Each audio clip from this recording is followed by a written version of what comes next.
ನಮಸ್ಕಾರ. ನಾರಾಯಣಂ ನಿಖಿಲಪೂರ್ಣಗುಣೈಕದೇಹಂ ನಿರ್ದೋಷಮಪ್ಯತಮಪ್ಯಖಿಲೈಃ ಸ್ವವಾಕ್ಯೈಃ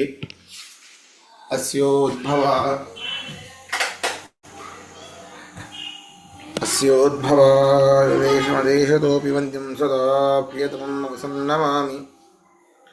ಕೃಷ್ಣಾಯ ವಾಸುದೇವಾಯ ಹರಯೇ ಪರಮಾತ್ಮನೇ ಪ್ರಣತಃ ಕ್ಲೇಶನಾಶಾಯ ಗೋವಿಂದಾಯ ನಮೋ ನಮಃ. ಅಭ್ರಮಂ ಭಂಗರಹಿತಂ ಅಜಡಂ ವಿಮಲಂ ಸದಾ ಆನಂದತೀರ್ಥಮತುಳಂ ಭಜೆ ತಾಪತ್ರಯಾಪಹಂ. ಪೃಥ್ವೀಮಂಡಲಮಧ್ಯಸ್ಥಾಃ ಪೂರ್ಣಬೋಧಮತಾನುಗಾಃ ವೈಷ್ಣವಾಃ ವಿಷ್ಣುಹೃದಯಾಃ ತಾನ್ ನಮಸ್ತೆ ಗುರುನ್ ನಮ. ತಪಸ್ವಾಧ್ಯಾಯ ಶುಶ್ರೂಷಾ ಕೃಷ್ಣಪೂಜಾ ರತಂ ಮುನಿಂ ವಿಶ್ವೇಶಂ ಇಷ್ಟದಂ ವಂದೇ ಪರಿವ್ರಾಟ್ ಚಕ್ರವರ್ತಿನಂ. ಶ್ರೀ ಗುರುಭ್ಯೋ ನಮಃ. ಹರಿ ಓಂ. 15ನೇ ಅಧ್ಯಾಯದ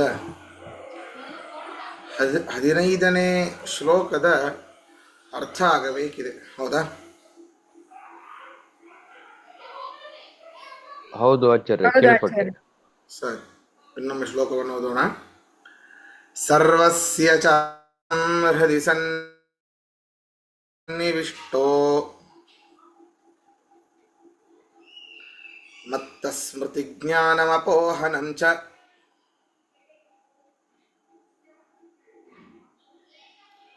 ವೇದೈಶ್ಚ ಸರ್ವೈರಹಮೇವ ವೇದ್ಯಃ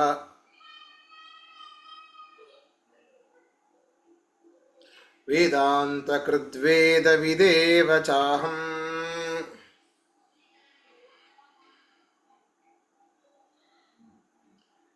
ಅರ್ಥ ಬರ್ಕೊಳ್ಳಿ.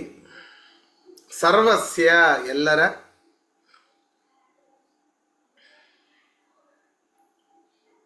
ಹೃದಿ ಹೃದಯದಲ್ಲಿ, ಹೃದಯದಲ್ಲಿ,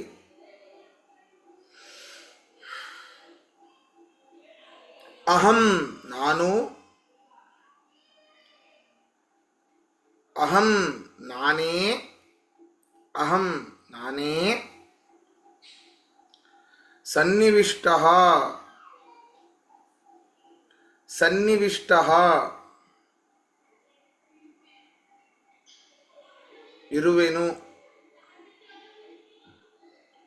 ಇರುವೆನು,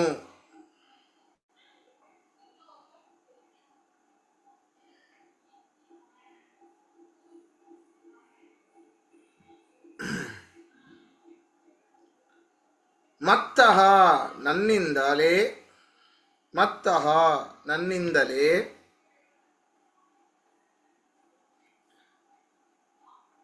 ಸ್ಮೃತಿ ಸ್ಮರಣೆಯು, ಸ್ಮೃತಿ ಸ್ಮರಣೆಯು, ಜ್ಞಾನಂ ಅನುಭವವು, ಜ್ಞಾನಂ ಅನುಭವವು,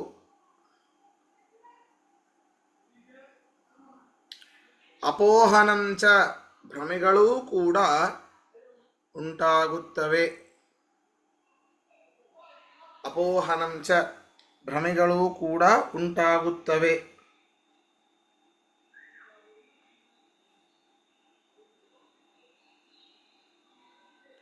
ಸರ್ವೈಃ ವೇದೈಶ್ಚ, ಸರ್ವೈಃ ವೇದೈಶ್ಚ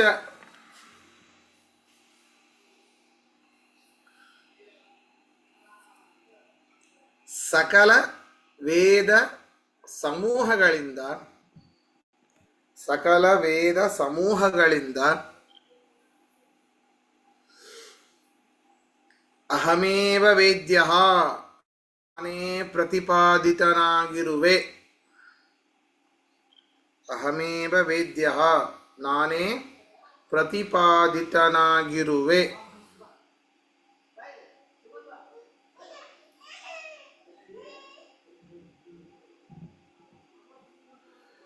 ವೇದಾಂತಕೃತ್, ವೇದಾಂತಕೃತ್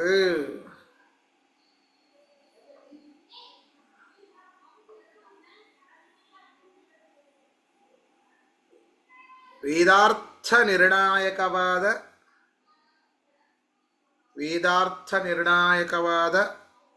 ಬ್ರಹ್ಮಸೂತ್ರವನ್ನು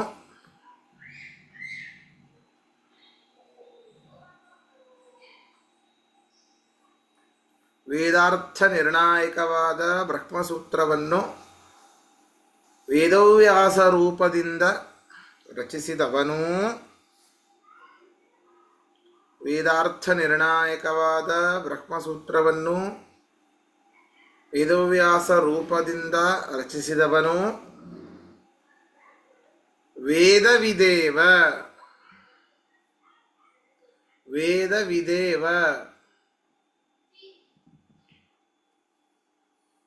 ಸಕಲ ವೇದವನ್ನ ಅರಿತವನೂ ಕೂಡ ವೇದವಿದೇವಚ ಅಂತ ಬರ್ಕೊಳ್ಳಿ.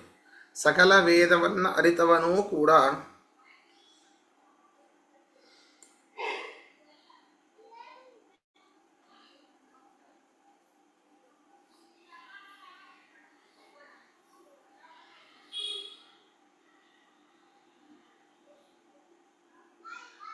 ಅಹಂ ನಾನೇ ಆಗಿದ್ದೇನೆ. ಅಹಂ ನಾನೇ, ಸಾಕು. ಅಹಂ ನಾನೇ. ಪ್ರಶ್ನೆ ಇದ್ರೆ ಕೇಳಿ, ಮುಂದೆ ಹೋಗೋಣ. ಹರಿಯೇ ನಮಃ. ಪ್ರಶ್ನೆ ಅಂತಿಲ್ಲ, ಆದ್ರೆ ಟೀಕಾ ಇಲ್ಲಿ 2-3 ವಿಷಯ ಬರುತ್ತೆ. ಆರ್ಡರ್ನಲ್ಲಿ ಹೋಗ್ತೀನಿ. ಸೊ ನನಗೆ ಕನ್ಫ್ಯೂಷನ್ ಇಲ್ಲ, ಆದ್ರೆ ಹೇಳ್ತಾ ಇರೋದು ಇದ್ರಲ್ಲಿ ಕೊನೆ ಪದ್ಯದಲ್ಲಿ ಕೃಷ್ಣ ಹೇಳ್ತಾನೆ, ಇತ ಗುಹ್ಯತಮಂ ಶಾಸ್ತ್ರಂ ಅಂತ. ಎಲ್ಲರಿಗೂ ಅರ್ಥ ಆಗ್ಬೇಕು ಅಂತ ಅವನು ಹೇಳಿಲ್ಲ. ಯಾರಿಗೆ ಸಾಧನೆ ಇರ್ತೋ ಅವ್ರಿಗೆ ಸರಿ ಅರ್ಥ ಆಗತ್ತೆ, ಬಾಕಿಯವ್ರಿಗೆ ಭ್ರಮೆ ಆಗತ್ತೆ. ಈ ಪದ್ಯದಲ್ಲಿ ಸರ್ವಸ್ಯ ಚ ಹೃದಯ ಸನ್ನಿವಿಷ್ಟು ಅಂತಾರೆ. ಅದಕ್ಕೆ ನಮ್ಮ ಅದ್ವೈತಿ ಬಂಧುಗಳು ನಮ್ಮ ಒಳಗಿನ ಕೃಷ್ಣನೇ ಹೇಳ್ಬಿಟ್ಟ, ಸೊ ನಾನೇ ಬ್ರಹ್ಮನು ಅಂತ ಅನ್ಕೊಂಡ್ಬಿಡ್ತಾರೆ. ಅನ್ಕೋಬಹುದು ಆಸ್ ಎವಿಡೆನ್ಸ್. ನೋಡ್ರಿ, ಮಡಿಕೆಯಲ್ಲಿ ನೀರಿದೆ ಅಂದ್ರೆ ಅರ್ಥ ಏನು? ಮಡಿಕೆ ಬೇರೆ, ನೀರು ಬೇರೆ ಅಂತ ಅರ್ಥ. ನಾನೇ ಮಡಿಕೆ ಅನ್ಕೊಂಡ್ಬಿಡೋದು. ಅದೇ ನೀರು ಮಡಿಕೆಯಲ್ಲಿರೋ ನೀರು ತಗೊಂಬ ಅಂತಂದ್ರೆ ಮಡಿಕೆ ತಂದ್ಕೊಳ್ಲಿಕ್ಕೆ ಆಗ್ತದೆ? ಯಾರು ಹುಚ್ಚ ಅಂತಾರ. ಅದಲ್ಲೇ ಇರೋದು ಪ್ರಾಬ್ಲಮ್. ಹಾಗೆ ಪರಮಾತ್ಮ ಹೇಳಿರೋದು, ಎಲ್ಲರ ಹೃದಯ ಗುಹೆಯಲ್ಲಿ ನಾನಿದ್ದೇನೆ, ಎಲ್ಲರೇ ನಾನಾಗಿಲ್ಲ. ಅದೇ ಅದೇ ಅದೇ ಅವ್ರದ್ದು ಉಲ್ಟಾ ಲಾಜಿಕ್ ಅಂತ ಹೇಳ್ತಾರದು. ಹೌದು. ಇನ್ನು ವ್ಯಾಕರಣಕ್ಕೆ ಹೋಗ್ತಾ ಇಲ್ಲ, ಆದ್ರೆ ಹೇಳೋ ಮುಂದೆ ಜನಗಳು ಚಾಹಂ ಅಂತೀವಿ ನಾವು. ಅದಕ್ಕೆ ಚಾಹಂ ಅನ್ನೋ ವರ್ಡ್ಗೆ ಮೀನಿಂಗೇ ಇಲ್ಲ ಅನ್ನ ನೀವು ಬ್ರೇಕ್ ಮಾಡಿ ಹೇಳ್ಬೇಕು. ಈಗ ಸರ್ವಸ್ಯ ಚ ಅಹಂ, ಅದು ಹಂಗೆ ಪ್ರೊನೌನ್ಸ್ ಮಾಡ್ಬೇಕು ಅಂತ ನಾನು ಅನ್ಕೋತಾ ಇರೋದು. ಚಾ ಕೂಡ ಕೂಡಿಸ್ಬಾರ್ದು ಅದನ್ನ. ಅಲ್ಲ, ಶ್ಲೋಕವನ್ನು ಹೇಳಬೇಕಾದ್ರೆ ಅಲ್ಲಿ ಸಂಧಿಗಳನ್ನು ಮಾಡೇ ಹೇಳಬೇಕು. ಬಿಡಿಸಿ ಹೇಳ್ಬೇಕಾದ್ರೆ ಬಿಡಿಸಿ ಹೇಳ್ಬೇಕಾಗತ್ತೆ. ಅದು ಯಾವ್ದು ಸರಿ ಮೆಥಡ್? ಯಾಕಂದ್ರೆ ಚಾಹಮ್ಗೆ ಮೀನಿಂಗ್ ಗೊತ್ತಾಗಲ್ಲ. ಚಾ ಬಿಟ್ಟು ಅಹಂ ಅಂದ್ರೆ ಅದಕ್ಕೆ ಮೀನಿಂಗ್ ಅರ್ಥ ಆಗತ್ತೆ. ಇಲ್ದರೆ ಏನೋ ಚಾಹಂ ಅಂದ್ರೆ ಚಾ ಕುಡಿತಾ ಇದ್ರ. ಅದೇ ಯಾವತ್ಲೂ ಒಂದು ಸೆಂಟೆನ್ಸ್ ಆಯ್ತು, ಒಂದು ಶ್ಲೋಕ ಮಾಡಬೇಕಾದ್ರೆ ಅಲ್ಲಿ ವಿಭಾಗಗಳನ್ನು ಪದಚ್ಛೇದ ಮಾಡಿ ಹೇಳುವಂತ ಪದ್ಧತಿ ಇಲ್ಲ. ಅದು ಹೌದು, ಅಲ್ಲಿ ಸಂಧಿಗಳನ್ನ ಮಾಡಿಯೇನೆ ಹೇಳಬೇಕು.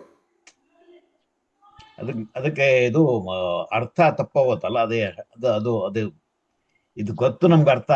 ಭಗವದ್ಗೀತೆ ಓದುವಷ್ಟು ನಾವು ಮುಂದೆ ಬಂದಿದ್ದೇವೆ ಅಂದ್ರೆ ಸ್ವಲ್ಪ ಸಂಸ್ಕೃತ ಜ್ಞಾನ ಇರಲೇಬೇಕು. ಹೌದು, ಹಾಗೆ ಇಂಟರ್ಪ್ರಿಟೇಷನ್ ಡಿಫರ್ಸ್ ಅಂತನಾ?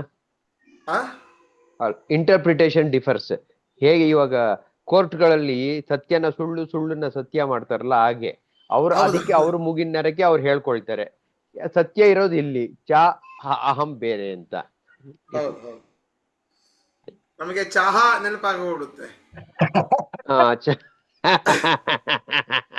ನಾವು ಚಾ ಕುಡಿಯಲ್ಲ ಆಚಾರ್ಯ, ಬೆಂಗಳೂರು ಕಾಫಿಯವರು,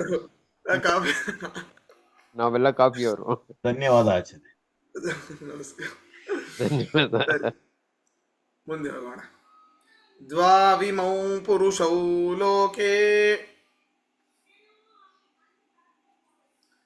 ಕ್ಷರಶ್ಚಾಕ್ಷರ ಏವ ಚ ಕ್ಷರಃ ಸರ್ವಾಣಿ ಭೂತಾನಿ ಕೂಟಸ್ಥೋಕ್ಷರ ಉಚ್ಯತೆ.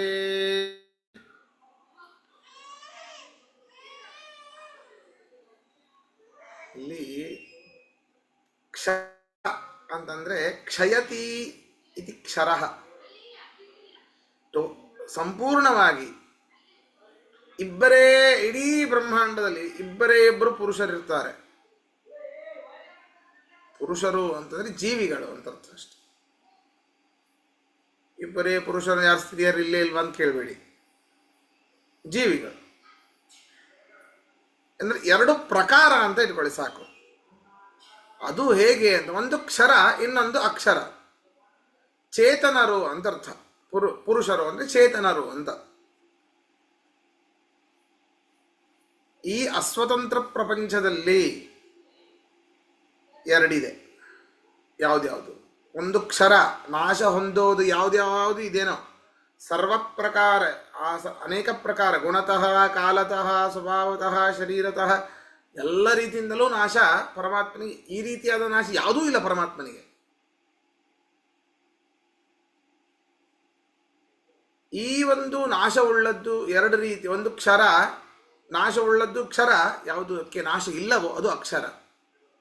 ಹೀಗೆ ಚೇತನರು ಎರಡಿದ್ದಾರೆ, ನಾಶ ಉಳ್ಳವರು, ನಾಶ ಇಲ್ಲದೇ ಇರುವವರು. ನಾಶ ಉಳ್ಳವರು ಯಾರ್ಯಾರು ಹಾಗಾದ್ರೆ? ಕ್ಷರಃ ಸರ್ವಾಣಿ ಭೂತಾನಿ, ಯಾರ್ಯಾರು ಜೀವಿಗಳು ಅಂತ ಇದ್ದಾರೋ, ಬ್ರಹ್ಮಾದಿ ಜೀವರನ್ನ ಇಟ್ಟುಕೊಂಡು ಯಾರ್ಯಾರು ಜೀವಿಗಳು ಅಂತ ಇದ್ದಾರೋ ಎಲ್ಲರಿಗೂ ಶರೀರ ನಾಶ ಇದೆ. ನಮ್ದೆಲ್ಲಿ ಏನು ತಪಸ್ ಮಾಡಿದ ಶರೀರ ಬೀಳೋದೆ ಅನಿವಾರ್ಯ, ಬೀಳಲೇಬೇಕು. ಹುಟ್ಟಿರೋದೇ ಸಾಯ್ಲಿಕ್ಕೆ, ಸಾಯೋದೇ ಹುಟ್ಟಲಿಕ್ಕೆ. ಬ್ರಹ್ಮಾದಿ ಸರ್ವಜೀವರ ಶರೀರ ನಾಶ ಹೊಂದುತ್ತಾರೆ. ಆದ್ದರಿಂದಾಗಿ ಸರ್ವಾಣಿ ಭೂತಾನಿ ಕ್ಷರಃ, ಎಲ್ಲ ಜೀವಿಗಳು ಕ್ಷರರು. ಹಾಗಾದರೆ ಅಕ್ಷರ ಯಾರು ಅಂತಂದರೆ, ಆಕಾಶದಂತೆ ಇರುವಂತಹ ಆ ಲಕ್ಷ್ಮೀದೇವಿ, ಸರ್ವತ್ರ ವ್ಯಾಪ್ತಳಾದ ಲಕ್ಷ್ಮೀದೇವಿ ಏನಿದ್ದಾಳೆ, ಅವಳಿಗೆ ಶರೀರ ನಾಶ ಇಲ್ಲ. ಆದ್ದರಿಂದ ತತ್ಪ್ರಯುಕ್ತವಾಗಿ ಅವಳು ಅಕ್ಷರ ಅಂತ ಕರೆಸಿಕೊಳ್ತಾಳೆ. ಇಡೀ ಬ್ರಹ್ಮಾಂಡದಲ್ಲಿ ಎರಡು ಚೇತನಗಳು, ಒಂದು ಕ್ಷರ, ಇನ್ನೊಂದು ಅಕ್ಷರ. ಯಾವುದ್ಯಾವುದು ನಾಶ ಹೊಂದುತ್ತೋ ಬ್ರಹ್ಮಾದಿ ಸಕಲ ಜೀವಗಳು ಎಲ್ಲವೂ ಕೂಡ ಕ್ಷರ. ಯಾವುದಕ್ಕೆ ನಾಶ ಇಲ್ಲವೋ ಪರಮಚೇತನಳು ಲಕ್ಷ್ಮೀದೇವಿ, ಅವಳಿಗೆ ನಾಶ ಇಲ್ಲ. ಆಕಾಶದಂತೆ, ಆಕಾಶ ನಿತ್ಯ.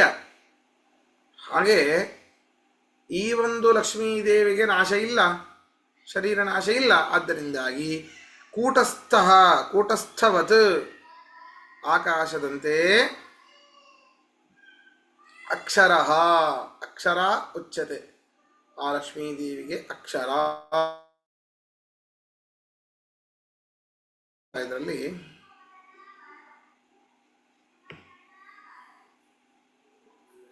ಹೇಳ್ತಾ ಇದ್ದಾರೆ, ಅರ್ಥ ಬರ್ಕೊಳ್ಳಿ.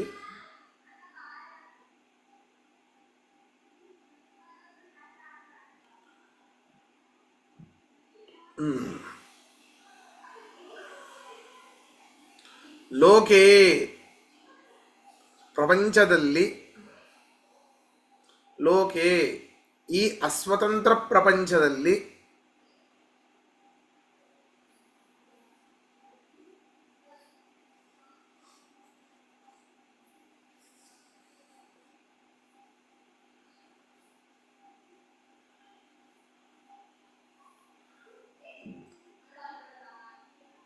ಕ್ಷರ ಅಕ್ಷರ, ಕ್ಷರಃ ಅಕ್ಷರಃ ಏವ ಚ, ಕ್ಷರಃ ಅಕ್ಷರಃ ಏವ ಚ. ಕ್ಷರ ಅಕ್ಷರರೆಂದು ಎರಡು ವಿಧವಾದ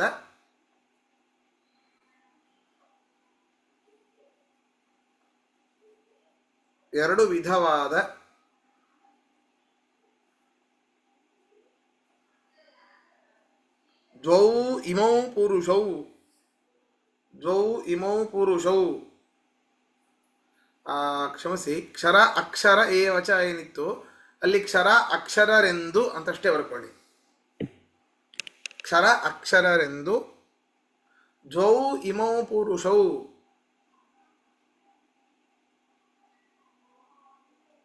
ಎರಡು ವಿಧವಾದ ಚೇತನರಿದ್ದಾರೆ. ಎರಡು ವಿಧವಾದ ಚೇತನರಿದ್ದಾರೆ.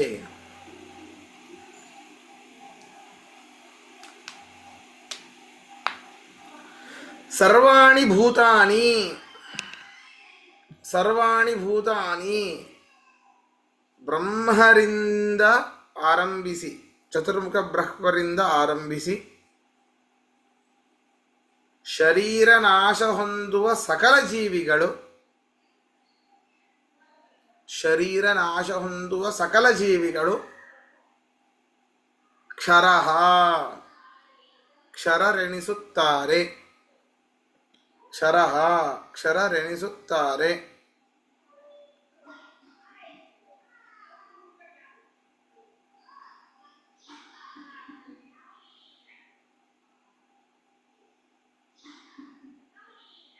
ಮತ್ತೆ ಹೇಳಿ ಆಚಾರ್ಯ. ಬ್ರಹ್ಮದಿಂದ ಬ್ರಹ್ಮರಿಂದ ಆರಂಭಿಸಿ ಶರೀರ ನಾಶ ಹೊಂದುವ ಸಕಲ ಜೀವಿಗಳು,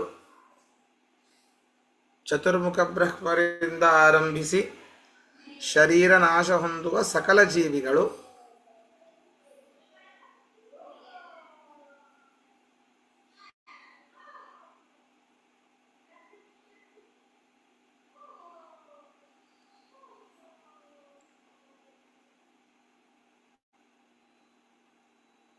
ಕ್ಷರಃ ಕ್ಷರರೆಣಿಸುತ್ತಾರೆ.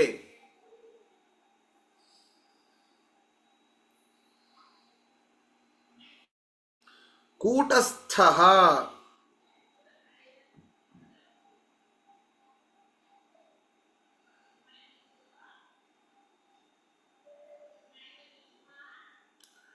ಆಕಾಶದಂತೆ ಶರೀರ ನಾಶವಿಲ್ಲದ ಲಕ್ಷ್ಮೀದೇವಿಯು, ಆಕಾಶದಂತೆ ಶರೀರ ನಾಶವಿಲ್ಲದ ಲಕ್ಷ್ಮೀದೇವಿಯು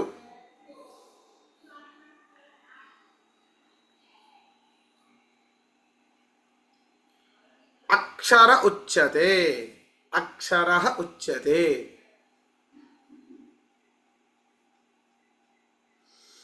ಅಕ್ಷರಳೆಂದು ಕರೆಸಿಕೊಳ್ಳುತ್ತಾಳೆ.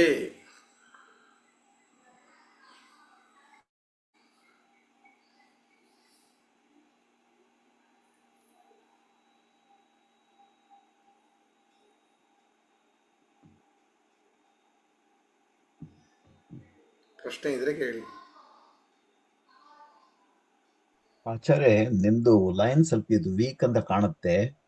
ಇದು ಮಧ್ಯ ಮಧ್ಯ ಫ್ರೀಸ್ ಆಗಿ ಹೋಗ್ತಾ ಇದ್ದೀರಿ. ಏನೋ ಇವತ್ತೇನು ಬೇರೆ ತರ ಕನೆಕ್ಟ್ ಆಗಿದ್ದೀರಾ?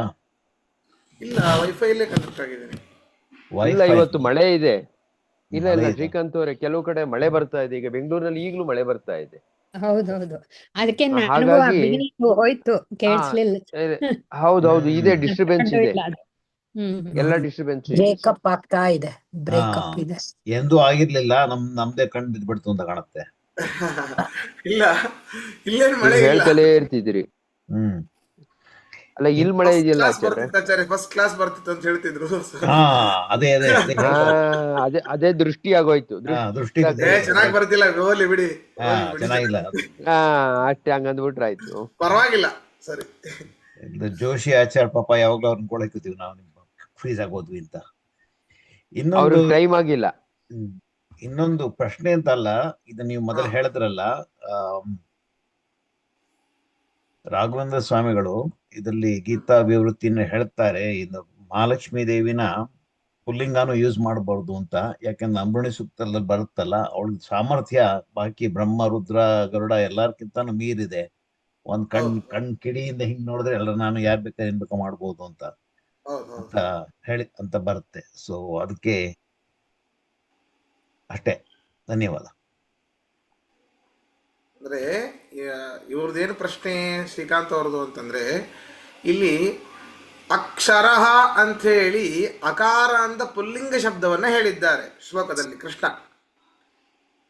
ಇದು ಅಕ್ಷರಗಳು ಯಾರು? ಲಕ್ಷ್ಮೀದೇವಿ. ಲಕ್ಷ್ಮೀದೇವಿಗೆ ಪುಲ್ಲಿಂಗ ಶಬ್ದ ಯಾಕೆ ಹೇಳಿದ್ರು? ಅಕ್ಷರ ಅಂತ ಹೇಳಬೇಕಿತ್ತು. ಪುಲ್ಲಿಂಗ ಶಬ್ದವನ್ನು ಹೇಗೆ ಹೇಳಿದ್ರು? ಸರಿ ಅಲ್ಲಲ್ಲ? ಅಂತ ಹೇಳಿದರೆ ಅದಕ್ಕೆ ಇಲ್ಲಿ ಅಕ್ಷರ ಶಬ್ದವನ್ನು ಪರಮಾತ್ಮ ಯಾಕೆ ಅದನ್ನು ಉಚ್ಚಾರಣೆ ಮಾಡ್ದ ಅಂತಂದರೆ,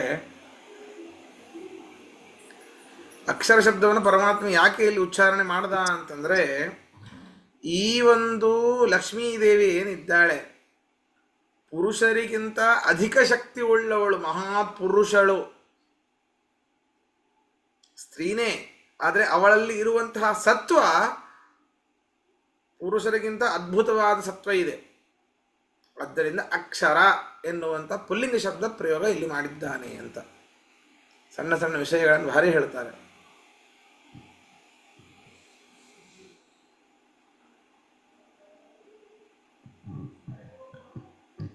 ಅಂದ್ರೆ ಅಕ್ಷರ ಕ್ಯಾಟಗರಿನಲ್ಲಿ ಇರೋದು ಲಕ್ಷ್ಮೀ ದೇವಿ ಒಬ್ಳೆ, ಇನ್ಯಾರು ಇಲ್ಲ. ಹೌದು ಹೌದು ಹೌದು, ಇನ್ಯಾರೂ ಇಲ್ಲ. ಇನ್ಯಾರು ಇಲ್ಲ. ಹೌದು. ಮುಕ್ತಿ ಪಡೆದಿರೋ ದೇವತಾ ಜೀವರು ಎಲ್ಲರೂ ಮುಕ್ತಿ ಪಡೆದ್ರೂ ಲಕ್ಷ್ಮೀ ದೇವಿಗಿಂತ ಬಹಳ ಕಡಿಮೆ.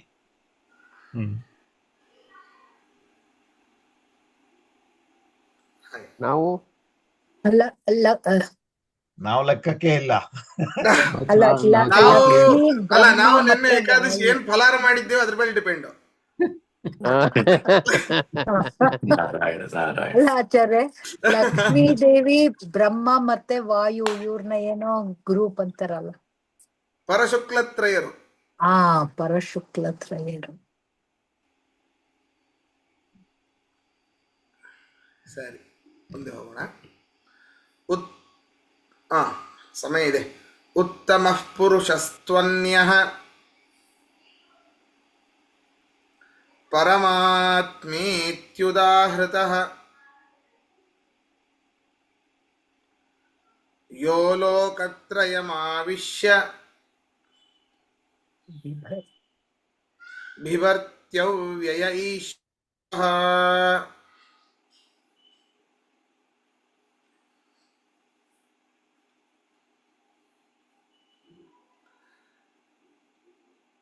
ನೋಡಿ, ಕೃಷ್ಣ ಹೇಳ್ತಾ ಇದ್ದಾನೆ, ಈ ಎರಡು ಕ್ಯಾಟಗರಿ ಬಿಟ್ಟು ಬಿಡ್ರಿ, ಈ ಎರಡು ಕ್ಯಾಟಗರಿಯಲ್ಲೂ ನಾನು ಸೇರೋದಿಲ್ಲ.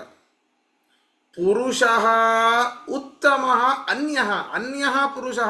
ಹಿಂದೂ ಹೇಳ್ದ ದ್ವಾಮಿಮೌ ಪುರುಷವು ಲೋಕೆ ಅಂತ ಹೇಳ್ದ. ಪುರುಷ ಅಂತಂದ್ರೆ ಅಲ್ಲಿ ಚೇತನರು ಅಂಥೇಳಿ ಅರ್ಥ ಮಾಡಿದರು. ಹೌದು, ಪರಮನೂ ಇಲ್ಲಿ ಪರಮಾತ್ಮನೂ ಕೂಡ ಇಲ್ಲಿ ಚೇತನನೇ, ಆದರೆ ಪರಮಚೇತನ. ಆ ಎರಡು ಚೇತನರಲ್ಲಿ ಸೇರುವಂತಹ ಚೇತನ ಅಲ್ಲ. ನಾಶ ಹೊಂದುವಂತಹ ಚೇತನಗಳಲ್ಲಿ ನಾಶ ಹೊಂದದೇ ಇರುವಂತಹ ಚೇತನ, ಅಕ್ಷರ ಮತ್ತು ಅಕ್ಷರ, ಈ ಎರಡು ಚೇತನರಲ್ಲಿ ಸೇರುವಂತಹ ಚೇತನ ಅಲ್ಲ ಪರಮಾತ್ಮ. ಅನ್ಯ ಪುರುಷ ಉತ್ತಮ ಪುರುಷ,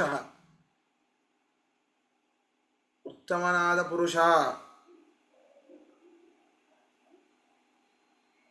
ಕ್ಷರಾಕ್ಷರಾಭ್ಯಾಂ ಉತ್ತಮ, ಈ ಎರಡರಿಗಿಂತ ಉತ್ತಮನಾದಂತಹ ಪುರುಷ ಇವನು.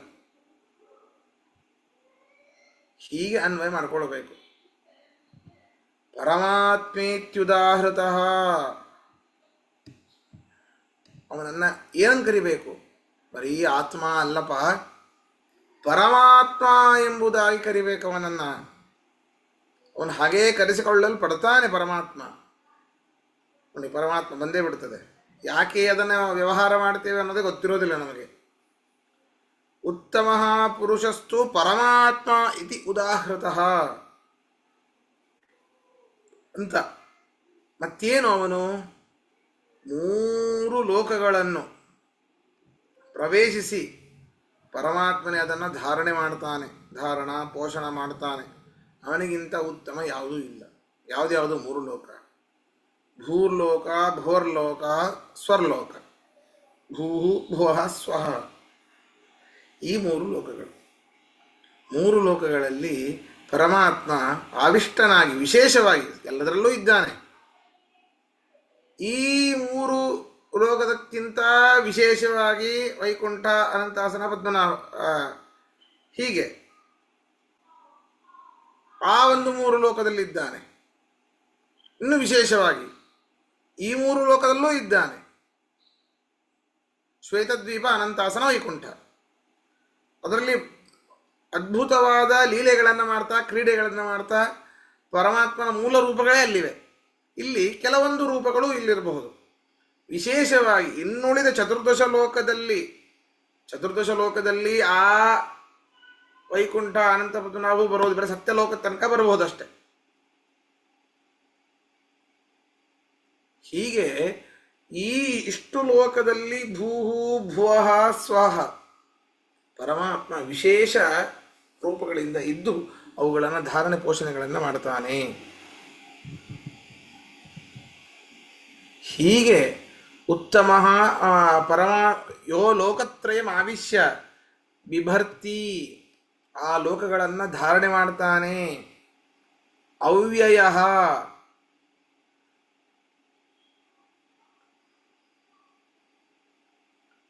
ಈ ಮೂರು ಲೋಕಗಳನ್ನು ಅದರಲ್ಲಿ ಹೊಕ್ಕು ಧಾರಣೆ ಮಾಡ್ತಾನೆ ಅವನು. ಈಶತಿ ಅವ್ಯಯ ಚ, ಈಶತಿ ಇದು ಈಶ್ವರ, ನಿಯಮನೆ ಮಾಡ್ತಾನೆ, ಧಾರಣ ಪೋಷಣ ನಿಯಮನ. ಆದ್ದರಿಂದ ಅವನು ಈಶ್ವರ. ಎಲ್ಲಿಯ ತನಕ ಅವನನ್ನು ಬಿಟ್ಟು ಇನ್ಯಾರೂ ಇಲ್ಲ ಅಪ್ಪ. ಅವ್ಯಯ, ನಾಶರಹಿತ ಅವನು.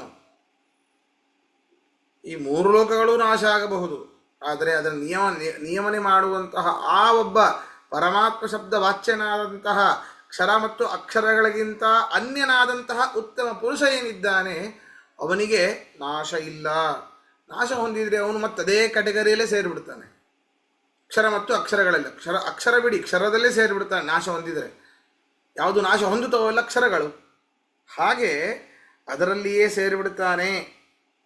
ಆದ್ದರಿಂದಾಗಿ ಅವನು ಅಚಿಂತ್ಯ ಶಕ್ತಿಯುಳ್ಳವನು.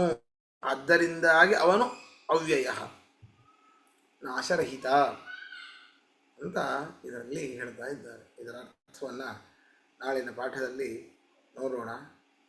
ಶ್ರೀಕೃಷ್ಣಾರ್ಪಣಮಸ್ತು. ಮಧ್ವೇಶ.